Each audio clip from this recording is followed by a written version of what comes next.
Right, welcome. This is the Premier League results show, and we're going to be looking at the four matches that were played on Sunday, and some pretty impressive performances, it has to be said. And I'm going to start. I'm going to start where I started yesterday. Here in Thailand, we're now 7 hours difference. So the game started for me. The first game, it was a midday in the UK, but it was 7 p.m. here, and it was Aston Villa who made generally a good start, and they were at home to Southampton, who didn't start that well, but they've been superb over the last month. Team news: surprisingly, Redmond was back on the bench. He came back into the side last week, but back on the bench again because Theo Walcott restored in the lineups. And for Villa, they had a new signing, Traore, on view. Otherwise, both sides were very much at full strength. And I've got my paper here again. Apologies for that, but I could write all this down, and then I would be able to read a teleprompter to you. But that takes a much longer time to prepare, and so this glance at the note sheet is a way of getting this video to you quicker. And let's get going then. Well, within a few minutes, in fact the third minute, it became evident that Southampton had come to play, and their striker Ings managed to get in the action, and his effort was blocked for a corner. This was after good work down the left by Bertram. And then a little bit later on, there was another opportunity for Ings, and he flicked it on into Adams' path, who closed it out. But a VAR flag, I know they don't have flags, but you know what I mean, found that he was offside, so it was chalked off. But it was a warning to Villa that Southampton were meaning business. On 6 minutes, another opportunity, Walcott involved here, and his effort was just over. 13 minutes now, a Grealish shot was blocked away for a corner up the other end. First really attacking move by Villa. And 18 minutes. Southampton definitely in charge, definitely running the show, and their passing was a pleasure. They really do look a good side. Hasenhüttl has really moulded this side, and they are visually very good on the eye. There was a free kick on the right of the area, and their specialist, of course, is Ward-Prowse, and he took the kick, and it was a precision cross, and Vestergaard came storming in and headed the ball into the right corner of the net, well past Martinez, and Southampton had taken the lead by a goal to nil. The newcomer Traore involved in a free kick, but his shot was deflected wide. That was on 20 minutes. 28 minutes. This was the beginning of the James Ward-Prowse show. He'd already got an assist, and this time he was about 30 yards out over the ball, a free kick, and it was a precision clip over the wall, hit the top corner. Martinez didn't have a hope, and so they doubled their lead. Southampton were in front by 2-0. Well, if you're a Saints fan, you were probably in Wonderland on 42 minutes, because there was another free kick just outside the box. It was a few yards closer in, and we were all debating, could he get it up and over the wall and down quick enough? Well, he actually hit it from right to left as he was looking at it, and it ended up right in the corner, James Ward-Prowse that is, and it was now 3-0, and that was the half-time score with Southampton in Wonderland. Second half, Villa, well, they were probably thinking if we could possibly win the second half to make it respectable, and they started off brightly, and Grealish had a free kick from the left, and Trezeguet had come on.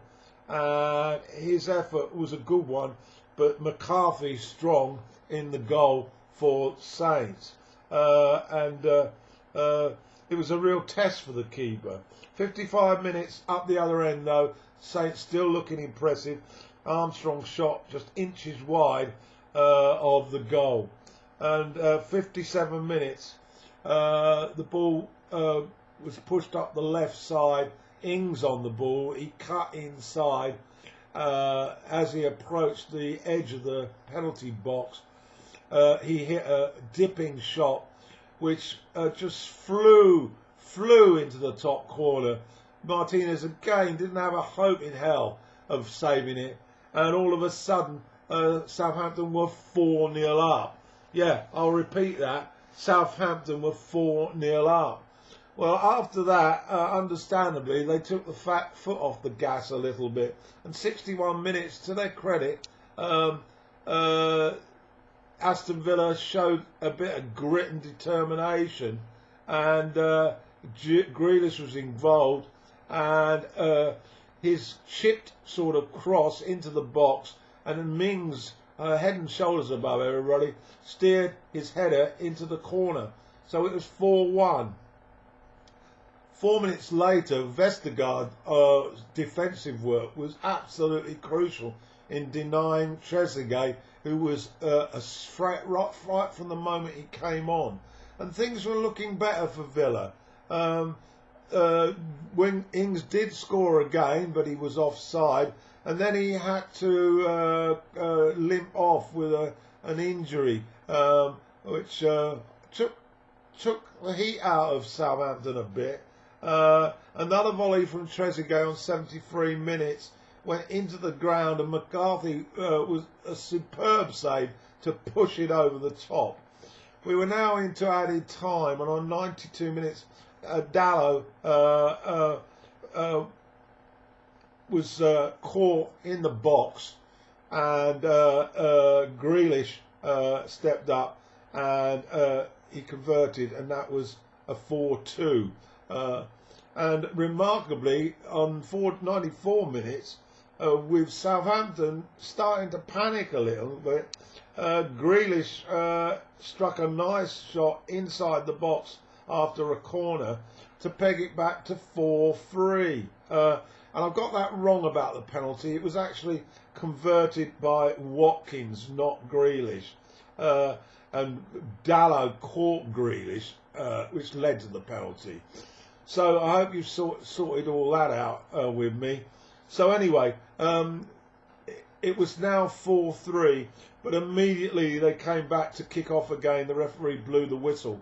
So Hasenhüttl up to fourth now with Southampton after this really first-class performance. He might have a few questions with his defence about how they let themselves off the hook a bit by conceding those late goals. But man of the match, James Ward-Prowse. Fantastic result for Southampton. The final score at Villa Park then, Aston Villa 3, Southampton 4. Okay, next up was St James Park, Newcastle at home to Everton. Everton suffered their first defeat last week at the hands of Southampton, and they picked up quite a few knocks. They were without Dean, sorry, that's his name. He was off. He got a red card, and so he's suspended. Richarlison was still out because of his red card. James was injured, so he wasn't selected at all. And Coleman, of course, also injured. And Ancelotti decided to rest Pickford, and he put Olsen between the sticks. He did make a point of saying that this was just for this match, but I have to say that Pickford's performances recently have held a lot to be desired, and not surprised that he has been dropped.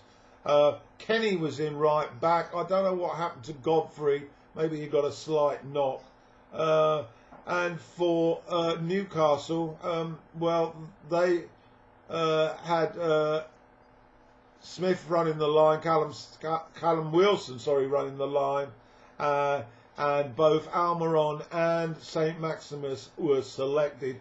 Longstaff in, I noticed, and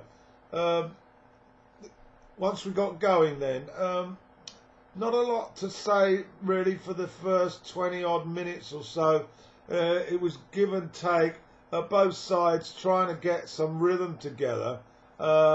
Wilson did have a chance on the break on 6 minutes, but his effort went wide. And but I noted in my paper, 25 minutes, both goalkeepers had hardly had anything to do, and the final third was a problem for both sides. There was a quick wait on 31 minutes for the Magpies, and St Maximus' shot was saved comfortably by Olsen. Good work by Almiron in the lead up there, showing his strength.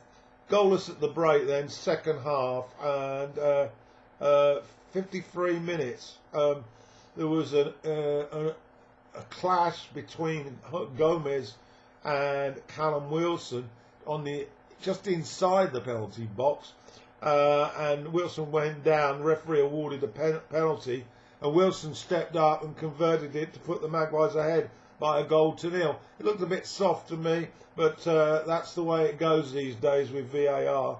Longstaff had a shot on 57, which brought a good save from Olsen. And then on 63 minutes up the other end, Sigurdsson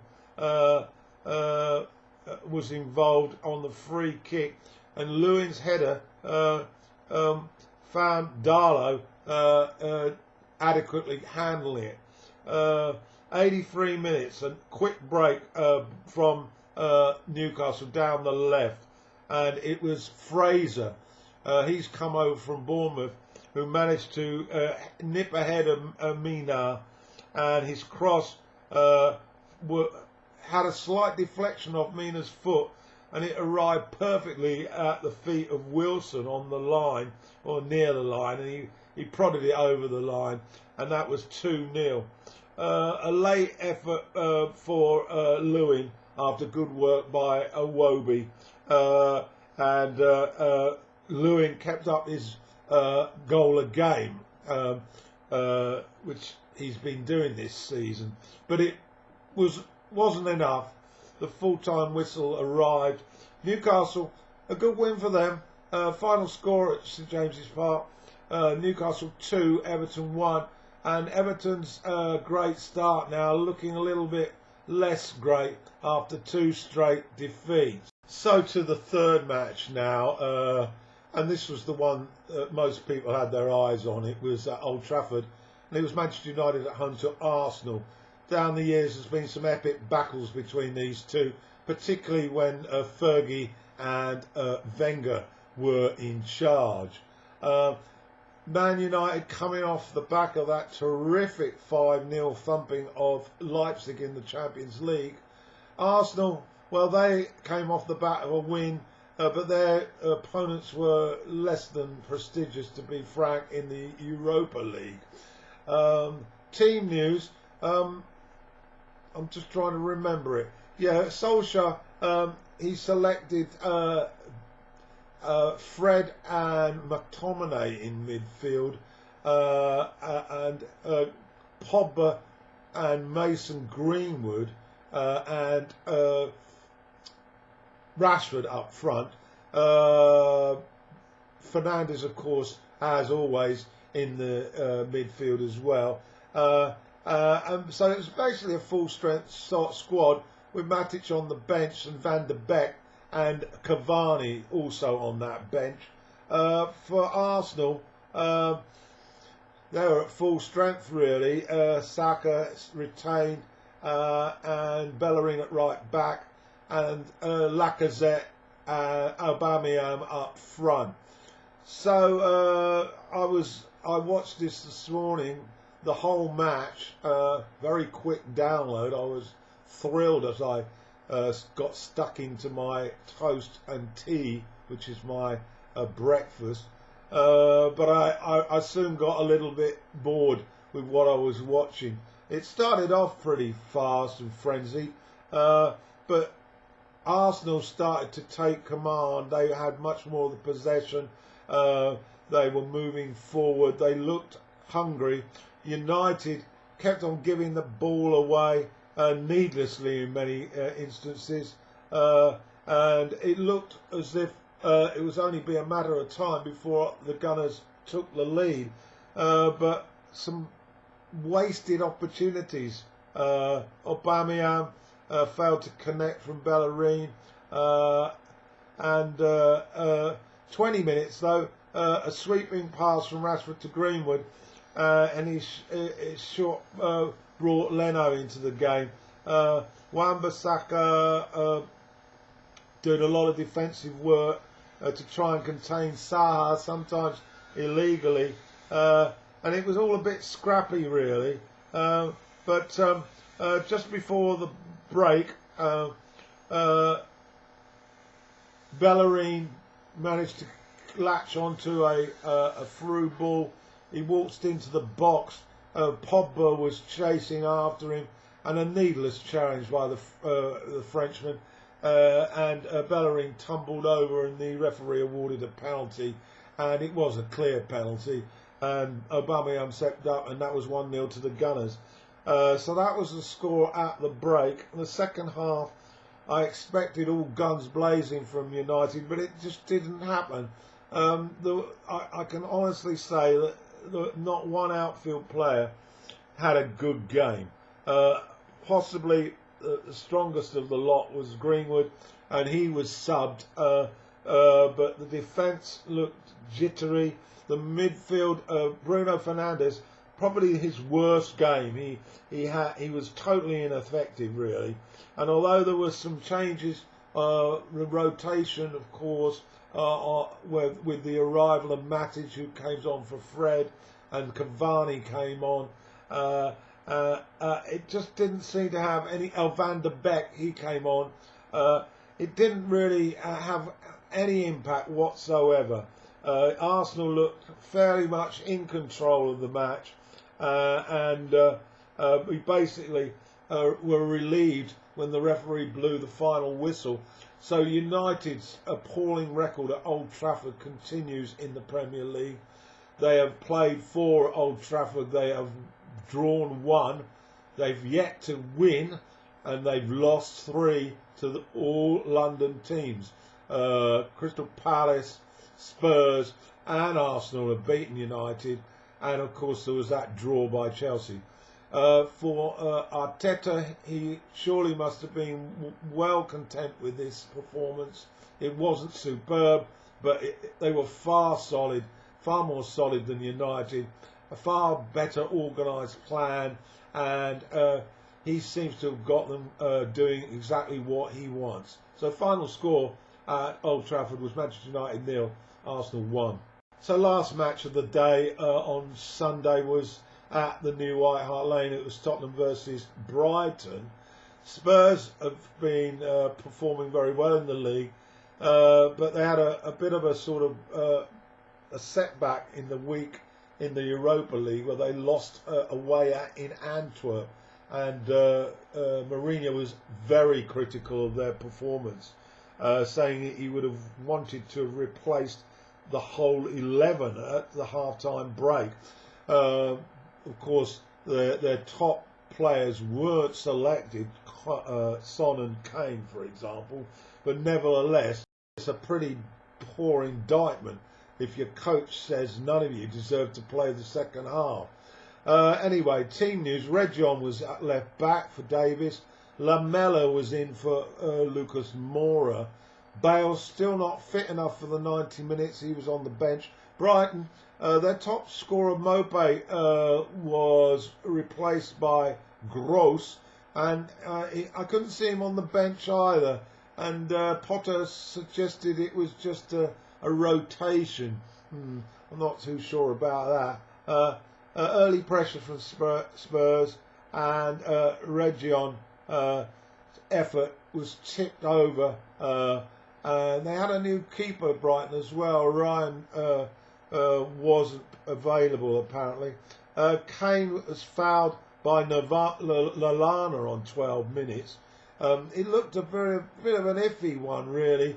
Particularly, it looked like it was outside the box, but they had a long look at it, and eventually a penalty was awarded, and Kane stepped up and he scores. He always scores, doesn't he?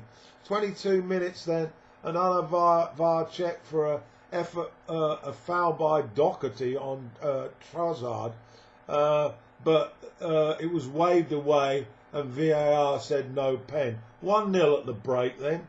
55 minutes, Brighton came out all guns firing, and they got their just desserts on 55 minutes. A nicely taken a side-footing equaliser by Lamptey on the right. This was after good build-up work, and it was an excellent strike by the young man. There had been an issue earlier, suggested that Solly March had fouled Højbjerg, but the ref had none of it, and VAR had a look at it, and they basically decided that it was a goal. So level at 1-1 then, and then on came Gareth Bale. He's been looking a little bit short of match practice, to be honest, but he performed a piece of magic on 72 minutes. He burst into the box and met a Reginald cross with his header. It was a pretty spectacular header as well, and it flew past the keeper. And Bale had got his first goal in a Spurs shirt since his return. He was absolutely cock-a-hoop, and that was it. That was good enough. Well, Tottenham probably deserved it. Brighton, as they've done in many games this season, have played it very, very well, but ended up with nothing. And that was the case last night. So final score at White Hart Lane, Spurs 2, Brighton 1. And that puts Spurs into second now, just below Everton. I'm sure Mourinho will be sleeping nicely knowing those facts.